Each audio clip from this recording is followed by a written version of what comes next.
Rule 5 এ হচ্ছে have has had থাকলে past participle হয়, মানে ভার্বের যে তিনটা রূপ আছে ভি থ্রি হয়। ভি থ্রি তো তোমরা চেনো তাই না? যেমন ডু একটা ভার্ব, এর পাস্ট ফর্ম হচ্ছে ডিড এবং এর পাস্ট পার্টিসিপল হচ্ছে ডান, ডিও এন ই, ডান। এই যে ডান, এটাই হচ্ছে ভি থ্রি, ভার্বের তিন রূপ, আর ডিড হচ্ছে ভি2। তাহলে যদি কোনো বাক্যের মূল ভার্বের সাথে, হ্যাভ হ্যাজ অথবা হ্যাড থাকে, তবে সেই ভার্বটি সবসময় পাস্ট পার্টিসিপল বা ভি3 রূপে বসে। দেখো, যদি কোনো বাক্যে মূল ভার্বের আগে হ্যাভ হ্যাজ অথবা হ্যাড থাকে, তবে সেই ভার্বটি সবসময় পাস্ট পার্টিসিপল রূপে বসে তাহলে আমরা জানলাম যে কি, যখন অ্যাম ইজ আর ওয়াজ আর থাকে তখন ভার্বের পরে আইএনজি যুক্ত হয়, আর হ্যাভ হ্যাজ হ্যাড থাকলে সেটা তারপরে হচ্ছে ভার্বের পাস্ট পার্টিসিপল হয়, অর্থাৎ ভি3। এখানে হ্যাভ হ্যাজ হচ্ছে প্রেজেন্ট টেন্স আর হ্যাড হচ্ছে পাস্ট টেন্স। তো উদাহরণ দেখো, যেমন আই হ্যাভ দ্য ওয়ার্ক, এখানে ডু ভার্ব আছে, তাহলে এখানে হ্যাভ থাকার কারণে ডু এর পাস্ট পার্টিসিপল ডান হবে। I have done the work, আমি কাজটি করেছি। She has break the garden, এখানে হ্যাজ আছে তাই ব্রেক এর পাস্ট পার্টিসিপল হচ্ছে ব্রোকেন। তাহলে she has broken the glass, মানে সে গ্লাসটি ভেঙেছে অর্থাৎ ভেঙে ফেলেছে। they had write it, তাহলে had থাকার কারণে ভার্বের পাস্ট পার্টিসিপল written হবে, written it, তারা এটি লিখেছিল। আচ্ছা, এই ভার্বের হচ্ছে পাস্ট পার্টিসিপল জানার জন্য তোমাদের কাছে যার কাছে যে গ্রামার বই আছে বা গাইড বই আছে, সেখানে দেখবা যে এগুলোর কিছু তালিকা দেয়া থাকে, ঠিক আছে? প্রেজেন্ট পাস্ট পার্টিসিপল, সেখান থেকে তোমরা আসলে মুখস্থ করবা। মুখস্থ থাকলে তাহলে উম, এই উত্তরগুলো দিতে পারবা। আচ্ছা, এইগুলো তো তোমরা জানো তাই না? ভার্বের প্রেজেন্ট পাস্ট পার্টিসিপল তোমাদের গ্রামারে কি এগুলো কখনো খুঁজে দেখছো আছে কিনা? জি স্যার। হ্যাঁ, তোমার কাছে আছে তাই না? হ্যাঁ। তো হ্যাঁ, এগুলো একটু বাড়িতে পড়বা। আমি পরবর্তীতে তোমাদের হচ্ছে কমন যে শব্দগুলো সেগুলোর পাস্ট প্রেজেন্ট পাস্ট পার্টিসিপল এগুলো আমি দিয়ে দেবো পরবর্তীতে। আজকের শীট আমরা এখান থেকেই পড়াবো আর কি।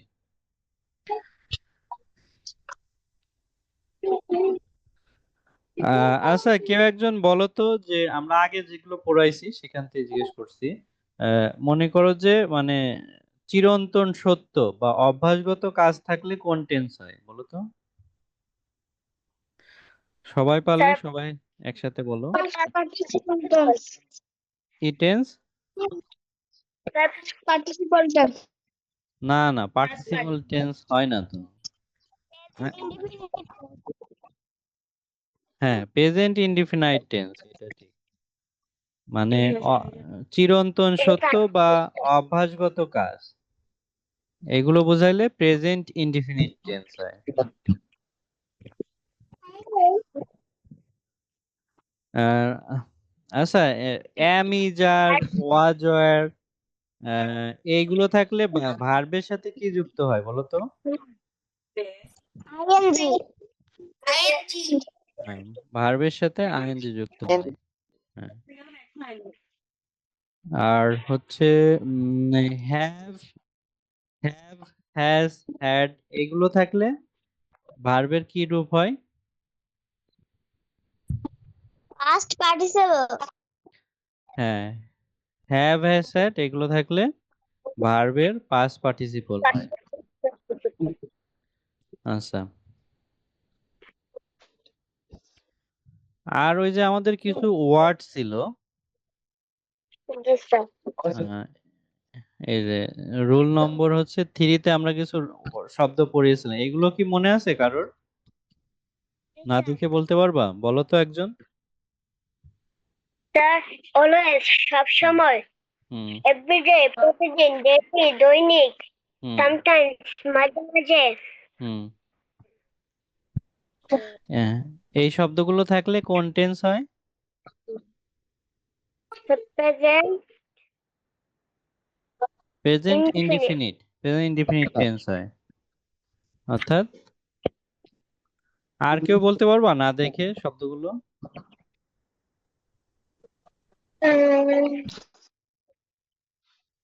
রাফসান আহমেদ বা তাহমিদ, ফারিয়া।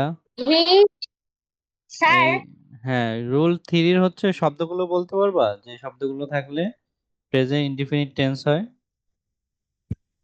যে শব্দগুলো তাদের সুন্দর ইউজুয়ালি, আরো বলো যেগুলো শব্দ আছে।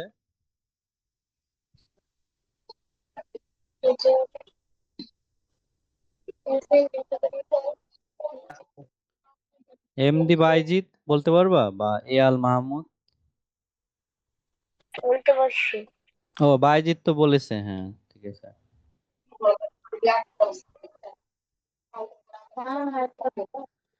আচ্ছা আবার পড়ি। টেকনো কে এল ফোর্ড নামে একজন যুক্ত হয়েছে। আর আচ্ছা, always, daily, everyday, regularly, sometime, often, usually, এই শব্দগুলো থাকলে প্রেজেন্ট ইনডিফিনাইট টেন্স হবে। আচ্ছা, যাদের কাছ থেকে শব্দ আসছে তারা দয়া করে মিউট রাখো। আচ্ছা দেখো, রুল 6, এটা গুরুত্বপূর্ণ। সেটা হচ্ছে মোডাল এরপর ভার্বের বেস ফর্ম হয়, মোডাল ভার্ব থাকলে সেটা বেস ফর্ম হয়। যদি ভার্বের আগে shall, will, can, could, may, might, should, must ইত্যাদি থাকে তবে ভার্বটির কোনো পরিবর্তন হয় না, অর্থাৎ এর সাথে এস, ইএস, ইডি বা আইএনজি যুক্ত হয় না। ঠিক আছে, এটা একটু সুন্দর করে মনে রাখবা যে ভার্বের আগে অর্থাৎ মূল ভার্বের আগে তো অক্সিলারি ভার্ব থাকে, তাই না, সাহায্যকারী ভার্ব থাকে। সেই সাহায্যকারী ভার্ব তো am, is, are, was, are, have, has, had এগুলো থাকলে ভিন্ন, কিন্তু এখানে মোডাল ভার্বের কথা বলছে, এগুলোকে মোডাল ভার্ব বলা হয়। সেটা হচ্ছে shall, will, can, could, may, might, should, must, এই শব্দগুলো থাকলে তারপরে ভার্বের বেস ফর্ম অর্থাৎ মূল ভার্ব বসে। মনে করো এই যে ডু একটা ভার্ব, এরকম মনে করো ওয়ার্ক একটা ভার্ব,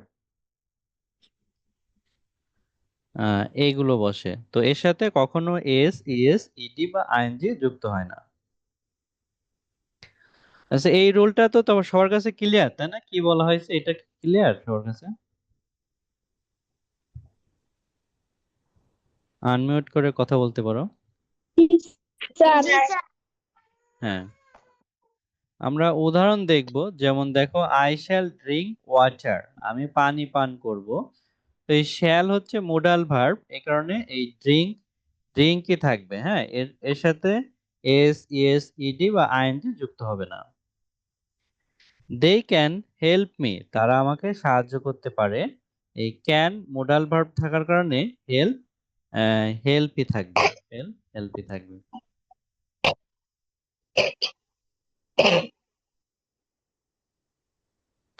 আহ, তারপরে হচ্ছে হি কুড সলভ ইট, সে এটি সমাধান করতে পারত। তাহলে কুড, এটা মোডাল ভার্ব থাকার কারণে সলভ, সলভই থাকবে। তো তোমাদের তো এগুলো মানে প্রশ্নে পরীক্ষায় আসে, হ্যাঁ, রাইট ফ্রম ভার্ব। তো এরকম ব্রাকেটে ভার্ব দেয়া থাকবে, এটা সাধারণত এই শেষে থাকে আর কি, বাক্যের শেষে থাকে অনেক সময় পরীক্ষায়। আর এখানে হয়তো ব্লাঙ্ক অর্থাৎ ফাঁকা স্থান থাকে। এখন এই ভার্বের কি পরিবর্তন হবে এটা তো তোমার আহ নির্ভর করছে এই কুডের উপর, তাই না? জি স্যার। কুডের উপর নির্ভর করছে। আহ, এটা প্রথমে মনে আসবে যে এটা মোডাল অক্সিলারি। তো মোডাল অক্সিলারি হলে এই যে যে ভার্ব এর বেস ফর্ম বসবে, তাই এই সলভই বসছে, কোনো পরিবর্তন হয়নি। তো এমন কিছু প্রশ্নে থাকবে যে যেটা আসে এটাই ঠিক, তোমার হয়তো মাথা গোলায় যেতে পারে যে সঠিকটা আবার পরীক্ষায় থাকে নাকি, এরকম মনে হইতে পারে না?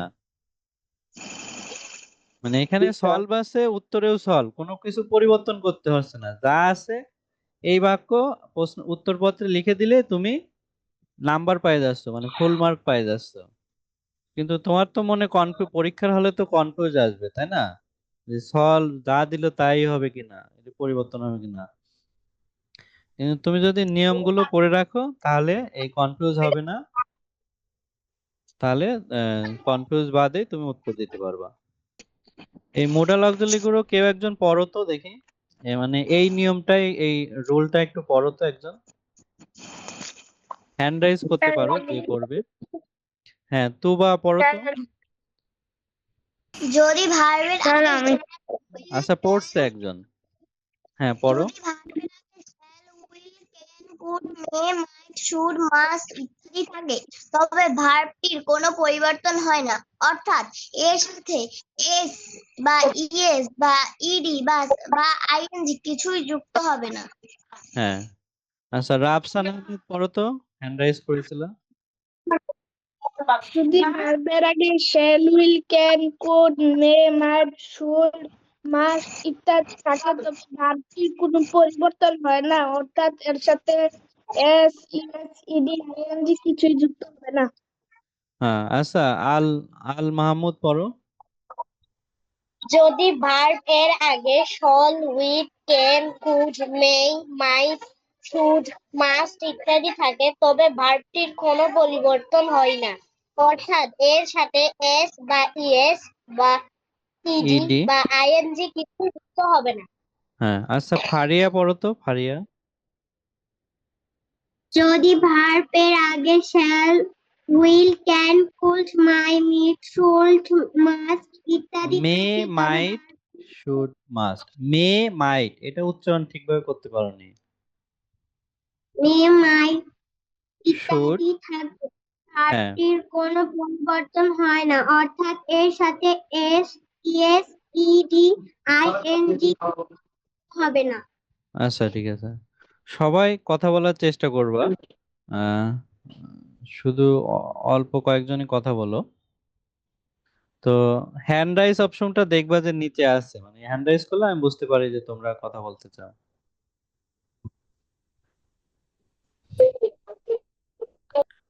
আচ্ছা, দেখো রুল নম্বর 7, বর্তমানে চলছে এমন কাজ। বর্তমানে চলছে এমন কাজ, এটা প্রেজেন্ট কন্টিনিউয়াস টেন্স। চলছে মানে চলমান, চলমান মানে প্রেজেন্ট কন্টিনিউয়াস। বাক্যে যদি নাও, এখন বা অ্যাট দিস মোমেন্ট এই মুহূর্তে থাকে তবে কাজটি বর্তমানে চলছে বোঝায়। এক্ষেত্রে সাবজেক্ট অনুযায়ী অ্যাম, ইজ, আর বসে এবং মূল ভার্বের শেষে আইএনজি যোগ করতে হয়।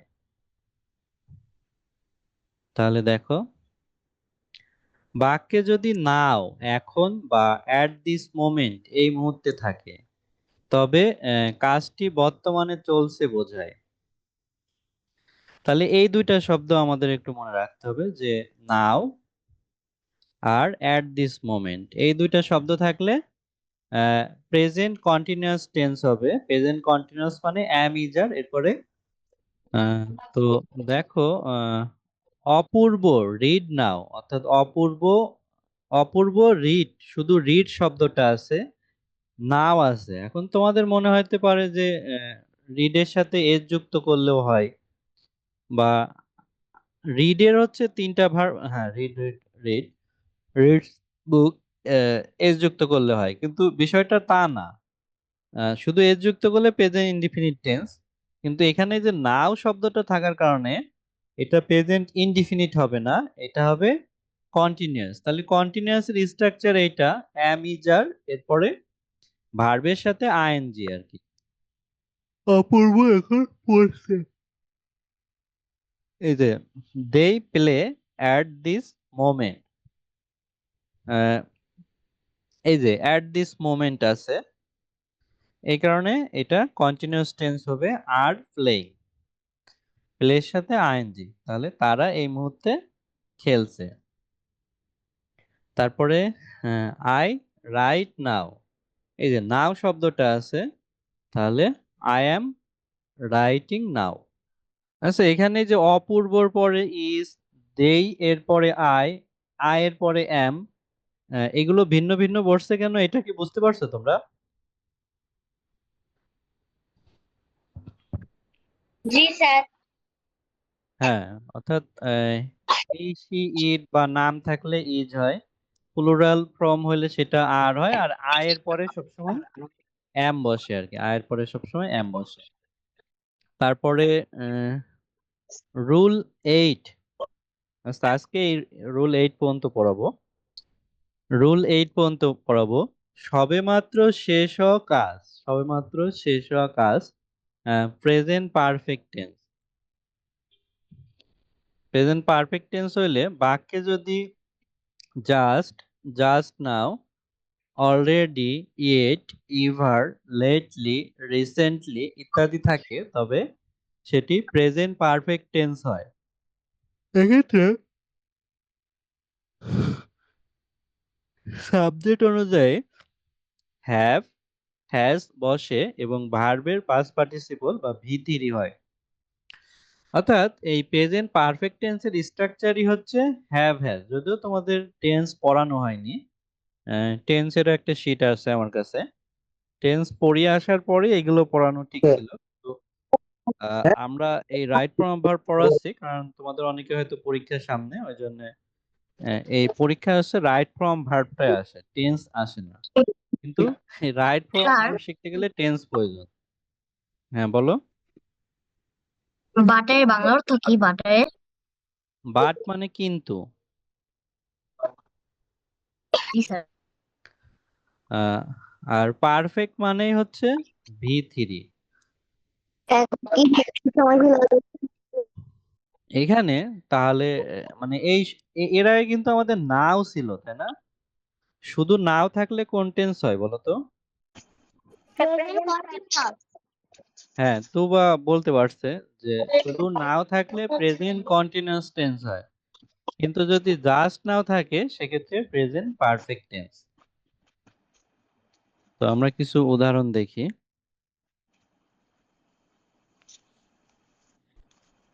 তো দেখো এখানে এই যে একটা উদাহরণ আছে, he leave just now. Just now থাকার কারণে এটা পারফেক্ট টেন্সে has left.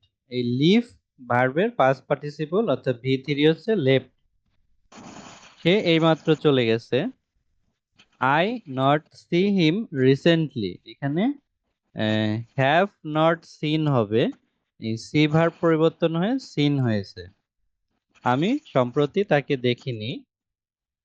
He finish the work already, তো এই যে অলরেডি থাকার কারণে এখানে রিসেন্টলি ছিল, থাকার কারণে হ্যাজ ফিনিশড হবে, অর্থাৎ এই ফিনিশের সাথে ইডি যুক্ত হবে ভি3 করার জন্য, সে ইতোমধ্যে কাজটি শেষ করেছে।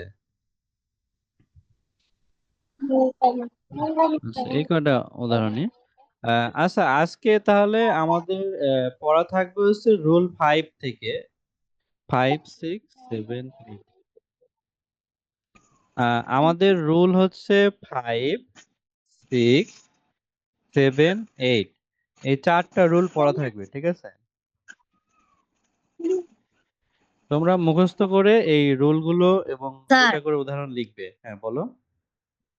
স্ক্রিনটা তো কালো হয়ে গেছে। ও, তুমি হয়তো মানে বের হয়ে যেয়ে আবার ঢুকতে পারো, তাহলে মনে হয় ঠিক হবে। এখানে তো স্ক্রিন ঠিক স্যার আছে। ঠিক হয়ে আচ্ছা ঠিক আছে, তাহলে এই 4টা রুল পড়া থাকবে। আচ্ছা এই রুলটা একজন পড়ো তো, বাইজিৎ পড়ো তো তুমি। বাক্যে যদি just, just now, already, with, এটা হচ্ছে এবার, ইয়েট, হ্যাঁ ইয়েট, এবার, ever, lately, lately, recently. recently থাকে তবে সেটি প্রেজেন্ট পারফেক্ট টেন্স হয়। এক্ষেত্রে সাবজেক্ট অনুযায়ী হ্যাভ বা হ্যাজ বসে এবং মূল ভার্বটির পাস্ট পার্টিসিপল সি ভি3 হয়। বসে। বাক্যে যদি just, just now, already, yet, এবার, লেটলি, রিসেন্টলি ইত্যাদি থাকে তবে সেটি প্রেজেন্ট পারফেক্ট টেন্স হয়। হুম এক্ষেত্রে সাবজেক্ট অনুযায়ী হ্যাভ বা হ্যাজ বসে এবং হুম। মূল ভার্বটির পাস্ট পার্টিসিপল বি3 বসে। আচ্ছা ঠিক আছে, তাহলে এই রুলগুলো পড়বা, এই শব্দগুলো তোমরা মুখস্থ করবা, যেখানে যেই রুলে যেই শব্দগুলো ছিল এগুলো আমি আগামী দিন জিজ্ঞেস করব তোমাদের। এই যে এই শব্দ কিন্তু তোমাদের মুখস্থ রাখতে হবে।